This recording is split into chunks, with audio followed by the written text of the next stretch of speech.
Operation tiger नंतर शिवसेनेचं दिल्लीतील राजकीय वजन वाढलंय, यात काही शंका नाही. उद्धव ठाकरे यांच्या शिवसेनेतले 6 खासदार शिंदे गटात दाखल झाल्यानंतर संसदेतलं संख्याबळ वाढलं आणि त्याचाच परिणाम म्हणून केंद्रीय मंत्रिमंडळ विस्तारात शिवसेनेला एक कॅबिनेट मंत्रीपद आणि एक राज्यमंत्रीपद मिळण्याची शक्यता व्यक्त केली जाते. कॅबिनेट मंत्रिपदासाठी कल्याणचे खासदार डॉक्टर श्रीकांत शिंदे यांच्या नाव आघाडीवर असलं तरी धाराशिवचे खासदार ओमराजे निंबाळकर यांच्याही नावाची मोठी चर्चा आहे. ऑपरेशन टायगर नंतर पक्षात दाखल झालेल्या ओमराजेंना मोठी जबाबदारी मिळू शकते अशी राजकीय चर्चा रंगली आहे. तर राज्यमंत्री पदासाठी ठाकरेंच्या शिवसेनेतून आलेल्या खासदारांपैकी एका चेहऱ्याला संधी मिळण्याची शक्यता आहे. पण आता या सगळ्यात या 2 जागांवर कोणाची लॉटरी लागणार आणि कोणाला मोठा धक्का बसणार? कॅबिनेट मंत्री म्हणून कोणाची वर्णी लागणार? राज्यमंत्रीपद कोणाच्या गळ्यात पडणार? विद्यमान मंत्र्यांचं स्थान कायम राहणार की नवे चेहरे दिल्लीमध्ये झळकणार? आणि या एका निर्णयामुळे महायुतीत आनंदापेक्षा नाराजीचं राजकारण पेटणार का? याचाच आढावा घेतलाय या व्हिडिओतून. नमस्कार, मी श्रुती आणि तुम्ही पाहतात लगाव बत्ती. केंद्र सरकारच्या मंत्रिमंडळ विस्तारात महाराष्ट्रातून शिवसेनेचं राजकीय वजन वाढलंय. त्याचं प्रमुख कारण म्हणजे ऑपरेशन टायगर नंतर उद्धव ठाकरे यांच्या शिवसेनेतल्या 6 खासदारांनी एकनाथ शिंदे यांच्या नेतृत्वाखालील शिवसेनेत प्रवेश केला. या पक्षांतरामुळे लोकसभेत शिंदे गटाच्या खासदारांची संख्या वाढली आणि दिल्लीचंही त्यांचं राजकीय महत्त्व वाढल्याचं मानलं जात आहे.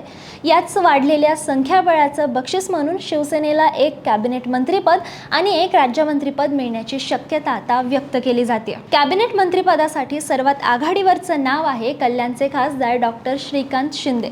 भाजपच्या केंद्रीय नेतृत्वाचीही त्यांच्या नावाला पसंती असल्याची चर्चा आहे. तरुण चेहरा, सलग कामगिरी आणि दिल्लीतून ग्रीन सिग्नल या गोष्टी यांच्यासाठी जमेच्या बाजू मानल्या जातात. पण या शर्यतीत आणखी एक नाव जोरात पुढे येते आणि ते म्हणजे धाराशिवचे खासदार ओमराजे निंबाळकर. ऑपरेशन टायगर वेळी त्यांनी उद्धव ठाकरे यांची साथ सोडून शिंदे गटात प्रवेश केला होता. त्यावेळी त्यांना भविष्यात मोठी राजकीय जबाबदारी आणि मंत्रिपदाचं आश्वासन देण्यात आल्याची जोरदार चर्चा होती. त्यामुळे आता जर शिवसेनेला कॅबिनेट मंत्रीपद मिळालं तर एकनाथ शिंदे त्यांच्या समोर मोठा पेच उभा राहणार आहे. स्वतःच्या मुलाला दिल्लीत पाठवायचं की पक्ष विस्तारासाठी ज्यांनी मोठा राजकीय धोका पत्करला त्या ओमराजेंना दिलेला शब्द पाळायचा? हा निर्णय त्यांना घ्यावा लागणार आहे.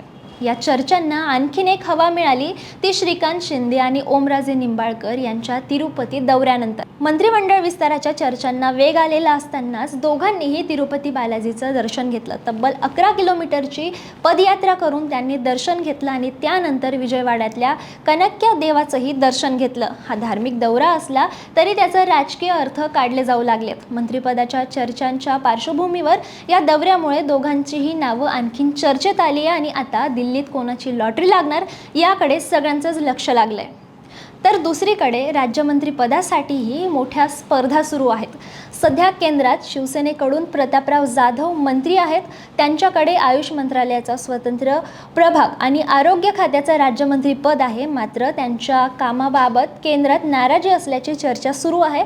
त्यामुळे संभाव्य फेरबदलात त्यांच्याकडील आरोग्य खात्याचा राज्यमंत्रीपद काढून घेऊन दुसऱ्या खासदाराला संधी दिली जाऊ शकते अशी माहिती समोर येते. याच पार्श्वभूमीवर परभणीचे खासदार संजय उर्फ बंडू जाधव आणि मावळचे खासदार श्रीरंग बारणे यांचं नाव सुद्धा आघाडीवर आहे. संजय जाधव सलग 3ऱ्यांदा खासदार म्हणून निवडून आलेत आणि मराठवाड्यात शिवसेनेचं संघटन अधिक मजबूत करण्यासाठी त्यांना संधी मिळू शकते असं म्हटलं जात आहे.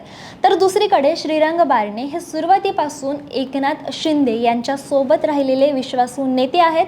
मंत्रिमंडळ विस्तारापूर्वी त्यांनीही तिरुपती बालाजीचं दर्शन घेतल्यामुळे त्यांच्या नावाची चर्चा सुद्धा जोर धरते. त्यामुळे प्रतापराव जाधव यांचं मंत्रिपद कायम राहिलं की त्यांच्या जागी संजय जाधव किंवा श्रीरंग बारणे यांच्यापैकी कोणाला संधी मिळते हे पाहणं महत्त्वाचं असेल. यात दुसरा एक मुद्दा म्हणजे राज्यमंत्रीपद मराठवाड्याला द्यायचं की विदर्भाला, असा देखील एक प्रश्न एकनाथ शिंदे यांच्या समोर आहे. कारण त्यावरच पुढचं राजकीय गणित ठरणार आहे.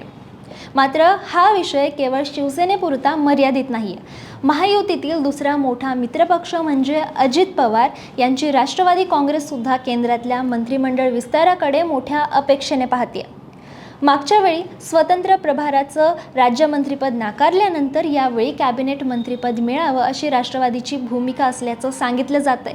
प्रफुल्ल पटेल आणि सुनील तटकरे यांच्या नावांची चर्चा सुरू आहे. काही ठिकाणी पार्थ पवार यांनाही भविष्यात संधी मिळावी अशी अपेक्षा व्यक्त केली जाते. त्यामुळे मंत्रिपदाची संख्या मर्यादित आणि इच्छुकांची संख्या जास्त असल्याने महायुतीत अंतर्गत नाराजी वाढण्याची शक्यता नाकारता येत नाही. या संपूर्ण घडामोडीकडे राजकीय विश्लेषक एका वेगळ्या नजरेने पाहत आहेत. जर श्रीकांत शिंदेंना कॅबिनेट मंत्रीपद मिळालं तर एकनाथ शिंदे आपल्या मुलाला राष्ट्रीय राजकारणात मोठी संधी देत असल्याचा संदेश जाईल. पण त्याचवेळी विरोधक घराणेशाहीचा मुद्दा देखील उपस्थित करू शकतात. जर ओमराजे निंबाळकरांनी कॅबिनेट मंत्रीपद घेतलं तर ऑपरेशन टायगरमध्ये सहभागी झालेल्या नेत्यांना दिलेला शब्द पाळण्याचा संदेश जाईल. पण त्याचवेळी शिंदे गटातील जुन्या खासदारांमध्ये नाराजी निर्माण होऊ शकते.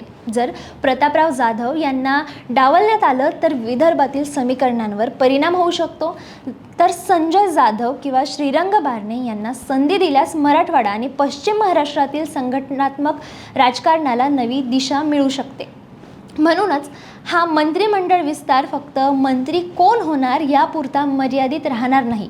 या निर्णयातून एकनाथ शिंदे आपल्या पक्षात कोणाला प्राधान्य देतात, ऑपरेशन टायगरमधील नेत्यांना किती महत्त्व देतात, दिल्लीतल्या भाजप नेतृत्वाची पसंती कोणाला आहे आणि महायुतीतील पुढील काळात कोणाचं राजकीय वजन वाढणार आहे याचंही उत्तर मिळणार आहे. आता सगळ्यांच्या नजरा दिल्लीकडे लागल्यात. शिवसेनेच्या पदरात खरंच 2 मंत्रिपदं पडणार का? कॅबिनेट मंत्री म्हणून श्रीकांत बारणे की ओमराजे निंबाळकर यांची निवड होणार? राज्यमंत्री म्हणून संजय जाधव की श्रीरंग बारणे यांना लॉटरी लागणार? आणि या सगळ्यानंतर महायुती आणखी मजबूत होणार की नव्या राजकीय नाराजीला सुरुवात होणार याचं उत्तर आता केंद्रीय मंत्रिमंडळ विस्ताराच्या अधिकृत घोषणेनंतरच मिळणार आहे. बाकी या संपूर्ण घडामोडीबद्दल तुम्हाला काय वाटतं ते आम्हाला कमेंट करून नक्की सांगा आणि लगावबत्ती या यूट्यूब चॅनलला सबस्क्राईब नक्की करा.